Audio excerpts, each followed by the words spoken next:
राज्यातील शासकीय धान्य गोदामातून हमालीचे काम व रोजगार अबाधित ठेवण्याची मागणी.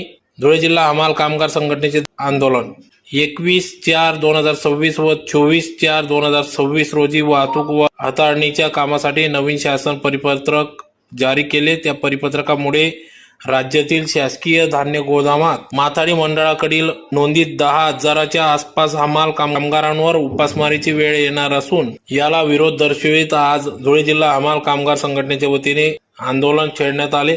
ज्यात प्रामुख्याने शासन निर्णयामुळे राज्यातील शासकीय धान्य गोदामातील काम पूर्णतः बंद होणार असून राज्यातील 10,000 हमालांवर उपासमारीची वेळ आहे तशी वेळ येऊ नये त्याकरिता शासनाने शासकीय गोदामातील हाताळणुकीचे काम व वाहतुकीतील हाताळणीचे काम माथाडी मंडळातील नोंदीत हमाल कामगारांकडून करण्यात यावे. औरंगाबाद खंडपीठाने दिलेल्या आदेशानुसार शासकीय गोदामातील मजुरी व लेवीसह रक्कम कंत्राटदाराने माथाडी मंडळात जमा करावे. राज्यातील शासकीय धान्य गोदामातील कामांची थकीत मंजुरी व लेवी रक्कम कंत्राटदाराने त्वरित माथाडी मंडळात भरणा करावा. राज्यातील शासकीय धान्य गोदामातील हमालांना महागाई निर्देशांकानुसार फरक व वाढ मिळाली पाहिजे. राज्यातील शासकीय धान्य गोदामातील हमालांना शासनाने नागरी सुविधा देण्याचे करावे. अशा विविध मागण्यांसंदर्भात आज या ठिकाणी हे आंदोलन करण्यात आले. सदर या आंदोलना प्रसंगी या ठिकाणी आमदारांना या संदर्भात निवेदन देखील देण्यात आले. यावेळी अध्यक्ष गंगाधर कोडेकर, कार्याध्यक्ष हेमंत मदाने, उपाध्यक्ष योगेश त्रिभुवन, जनरल सेक्रेटरी भागवत चितळकर, सुरेश अहिरे आदी सर्वच हमाल कामगार या ठिकाणी या आंदोलनात सहभागी झाले होते.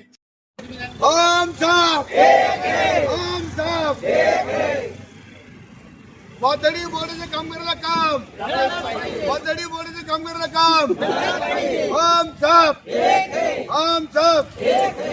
आज या शासनाने जे सरकारी धान्य गोडाऊन आहे या ठिकाणी ते टेंडर काढता येते. ते टेंडर डायरेक्ट ठेकेदार म्हणजे वाहतूक ठेकेदारीच्या नावाने ते टेंडर देणार आहे. त्या वाहतूक ठेकेदारात टेंडर दिल्यानंतर जे आमचे जे हमाल आज धान्य गोडाऊनमध्ये काम करतो, आम्ही गेले 25, 30 वर्षापासून आम्ही धान्य गोडाऊनमध्ये काम करतो.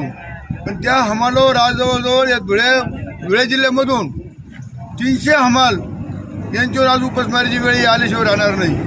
कारण जर वाहतूक ठेकेदारानं जर काम केलं तर ते आम्हाला कामच राहणार नाही.